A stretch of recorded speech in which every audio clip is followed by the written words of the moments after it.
Tekşimizni davamlaştırımız vatandaşım. Huang Jiping sizler yaxşı bilirsizler. Aynı çağda ötkenci bir yılın avvalida Şangangda Zhonghuan'ı egallash hareketi o'quvchilar hareketi rahbarlik qilgan adam. O'quvchi Huang Jiping qatorliqlar Amerika Qo'shma Shtatlariga kelib Zhonghuan'ı egallashning tafsilotini so'zlaydi. Reis Xi Jinping bilan o'xshash vaqtda Amerikaga keladi. Mavzuli xabar 9-ayning 6-kuni Twitter betida e'lon qilindi. Xabar mundaq boshlandi.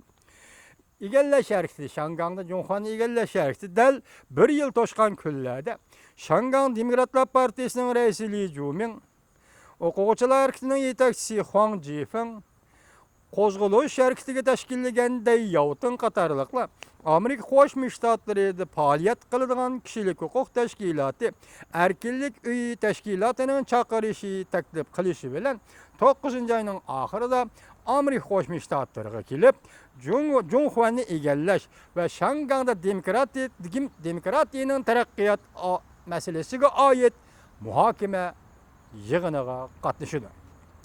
Universal matbuotlar munda xabar qildi. Dai Yaoting Aynak gazeti muxbirining ziyoratini qabul qilganda mundaq ko'rsatdi. Muhokama yig'ini 9-ayning 24-kuni Amerikada o'tkazildi.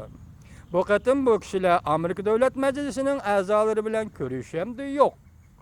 Dai Yaoting bilmayman deb javob berdi. Yo'l xaroyitni Erkinlik uyi o'zi ustiga oladi. 9-ayning oxirida Jungo'ning raisi Xi Jinping Amerika Qo'shma Shtatlarini ziyorat qildi. Amerika Qo'shma Shtatlarining prezidenti Obama bilan ko'rishdi. Vaqtga Shangang demokratlarining Amerikani ziyorat qilishi va muhokama yig'ini qatnashishi bilan rais Xi Jinpingning Amerikani ziyorat qilishi bir vaqtga to'g'ri kelib qoladi. Huang Jiping, rais Xi Jinping Amerikani ziyorat qiladigan xabarga diqqat qilmadik.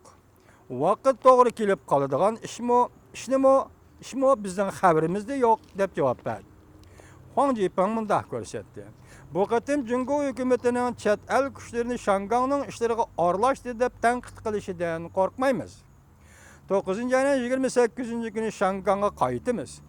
Navbatda Shangangda o'quvchilar fikr aqimi, o'quvchilar birlashmasi, qatorliq tashkilotlar ko'chman demokratiya ishxonasi 9-ayning 28-kuni yomg'irliq harakatining 1 yilligini xotirlab yig'in ochmoqchi bo'lyapti. Shangangda yig'in ochmoqchi bo'lyapti.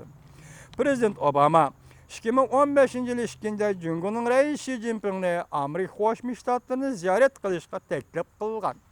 Bu qatam rais Xi Jinping tunji qatam Amerika Qo'shma Shtatlarida ziyoratda bo'ladi.